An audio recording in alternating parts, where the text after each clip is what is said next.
Let's see. So I'm Dr. Conn. I'm local, a native daughter of New Orleans. So thank you all for coming. Thank you for including me. And the way we say is we hope you've been passing a good time here. So I'm going to talk about interventional headache medicine today. Let's see. I have no disclosures. I'm boarded in neurology, interventional pain, and headache medicine. And I'm going to speak as a practitioner. I don't do research. But let's talk about what is interventional headache, and then we're going to talk about devices too.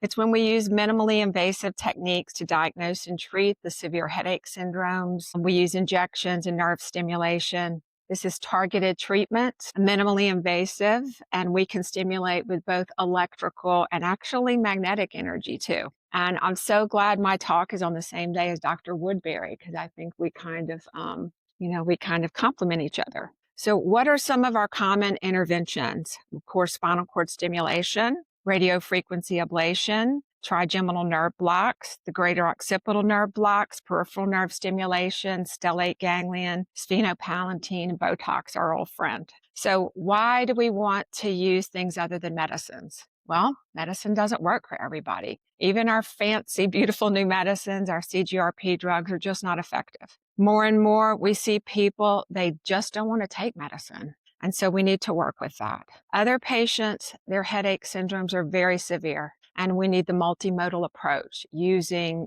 devices and stimulation and our medicines. And with some of these treatments, we can actually go to the source. Also, no drug side effects, which is really nice. So the American Headache Society is very conservative.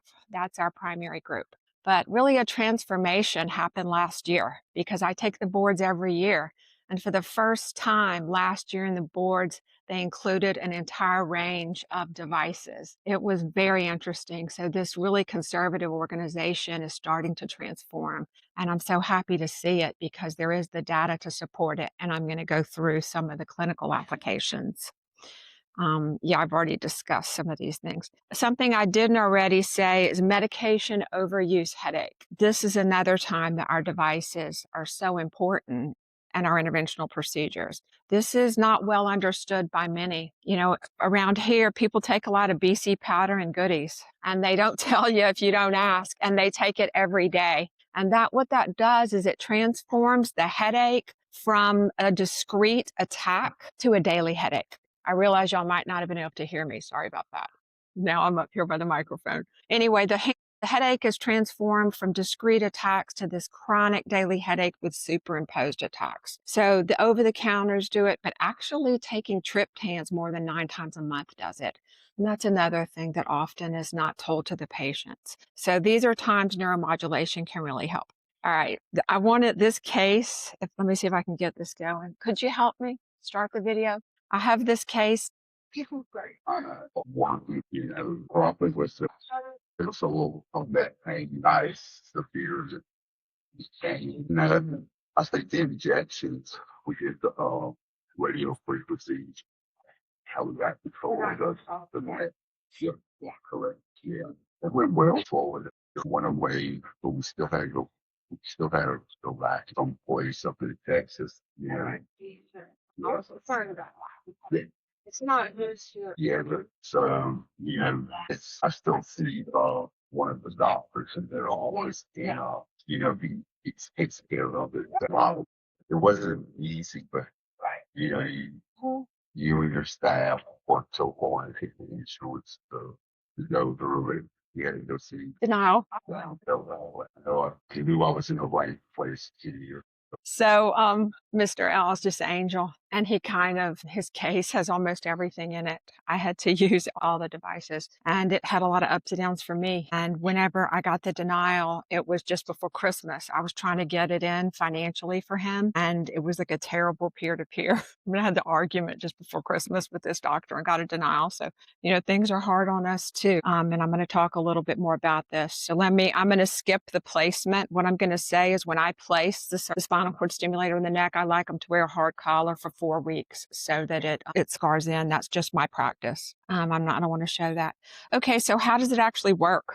We're not sure, but it modulates the trigeminal cervical complex at C1 to C4, and I always try to get it that high. gate control theory, but actually the fMRI studies shows that the descending pain pathways are activated, and that's probably one of the mechanisms. So who are the candidates for the cervical stimulator? People, if they don't have neck problems, we can't get it for them. It likely would work for people that don't have neck problems, but that's just not realistic in our current insurance situation. So what is one of our major targets? Our target, and there's so many ways we do target the greater occipital nerve system. So what do I think? What am I thinking about when I'm doing this? Well, I think about the greater occipital nerve system from the back, the trigeminal nerve system, and the pons. And that's basically in a feedback loop. So what I'm trying to do is get into that feedback loop and stop it. So, and I do that by my biological targets. As he talked about, I radiofrequencied these nerves. That helped him for a while until his neck got so much worse. So that's a very powerful therapeutic target. I said we can do the trigeminal nerve blocks. Then you're getting into the other place. And of course, we're treating the brainstem, the pons, the brain with medications, right? Our beautiful new medications. So one of the things I'm enjoying doing right now is the temporary peripheral nerve in the back of the head for 60 days. I'll put that in and be super aggressive with medication trials during that time because I'm rebooting that system, the greater occipital nerve, trigeminal pons system, and that's what I'm up to. For other people, there are the implantable peripheral nerve stimulating devices in the neck. Of course, coverage is tricky, and some of the vendors are here that y'all can talk to about that. So we've already had a beautiful review of the vagus nerve, so I'm not by my colleague, so I'm not going to get into that too much, but it's, we have FDA clearance for migraine, and it's not used enough, but I have some toys we're going to talk about. Okay, so the vagus nerve stimulator. I myself have migraines, and this is my primary tool.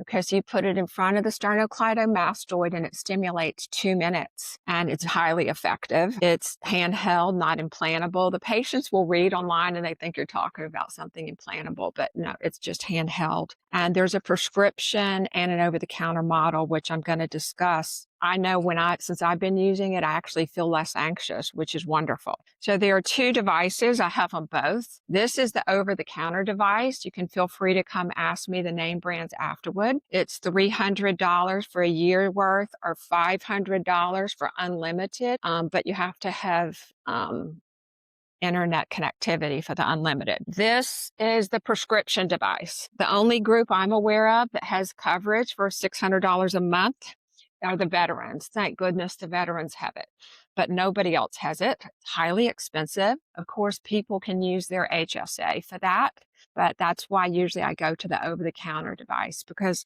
it's actually made at the same factory because I've had all the different models. So I feel very comfortable using that device. Yeah.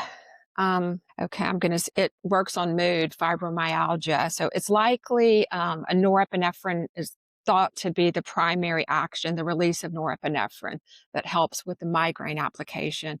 But as was discussed earlier, it helps with other pain problems. And even my husband uses it for his IBS and it really helps him. Okay, transcranial magnetic stimulation. So we've already heard today about depression, that it's been FDA indicated for depression over the dorsolateral prefrontal cortex. What I previously had the device, there is an indication and it's widely used in Europe in the bilateral occipital lobes. So again, you can come to me afterward. I'll tell you the name of the device. There's 2 handles. You put it in the back of your head and it sends a pulse, 1 pulse to both occipital lobes. It's rescue and prevention.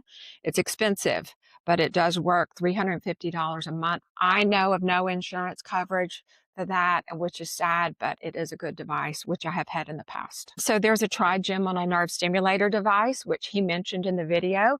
It's like a little triangle. You put it over the glabellar region, a strap, and you can do it for prevention and rescue. It's also over the counter. And there's a lot of nice evidence to support that. Okay, remote electrical neuromodulation. So Dr. Woodbury showed the device on the leg for fibromyalgia. Well, this is the cousin device, I would say.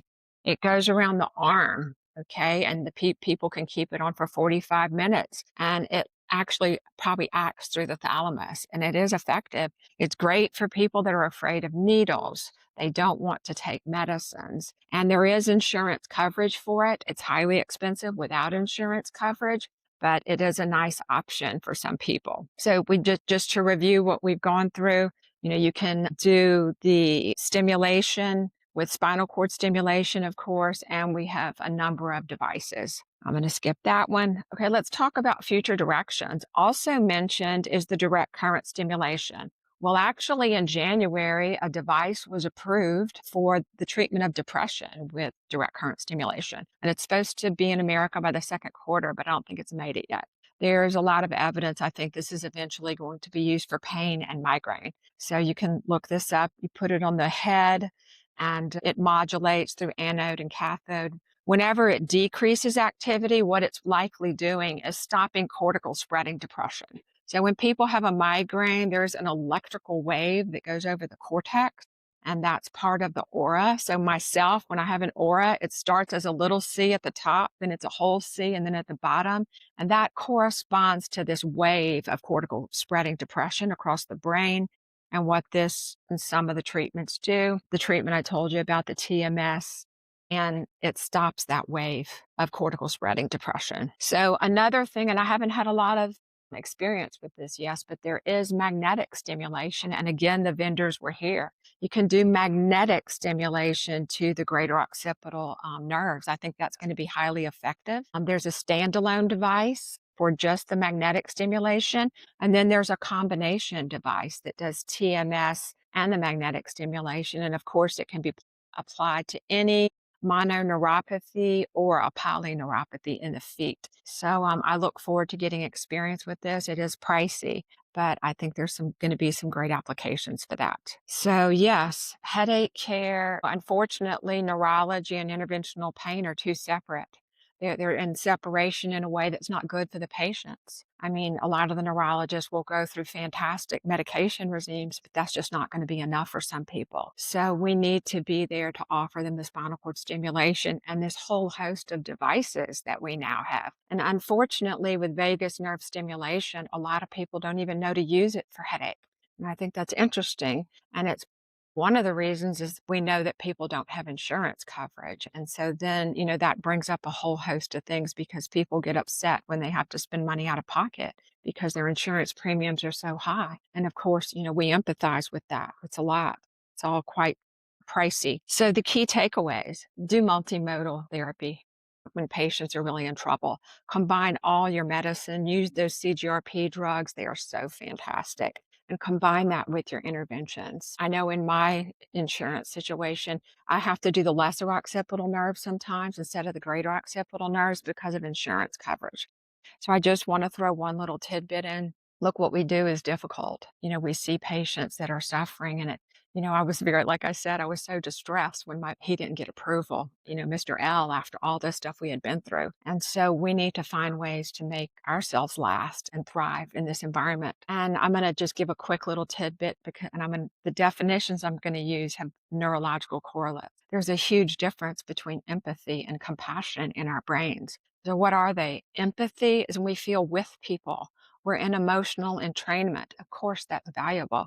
But in compassion, our impulse is to act for the benefit of others. So in empathy, we can get over-identified, and that can cause burnout and empathetic distress. Okay, it's a very self-referential emotion, but compassion, it's a motivating drive, and actually the prefrontal cortex is active. Like we're about to jump and do something, right? And it's ever renewable. And we need to learn skills to state shift from empathy to compassion because of the environment we work in. We see very sick people. We have very difficult insurance denials. This skill to go from empathy to compassion not only helps us at work, it helps us in our personal life, because we all have problems and we have, things that are difficult. This is particularly important when dealing with addiction, which we see in our work and our personal lives, because when people get over-identified in an unhealthy way with somebody that has an addiction, that's when you hear about the family members going and looking at them, trying to find them at different bars, right? And they're going to rescue them. Okay, but we do have a lot of power. All of us are very powerful, but there are limits to our power that we need to be respectful of so that we can maintain our boundaries and continue to thrive. So thank you. Thank you for listening. Okay. Excuse me, I'm up here. Yeah, I used to have a bunch of sample, like they would renew it for me, but whenever they couldn't get insurance coverage, they don't come anymore. But I have the one that I use myself that I will let people use. And I mean, I encourage people to purchase it, that it's within their financial means or they have HSAs, because it's so highly effective. And like I said, that's my favorite device. Yeah. Mhm.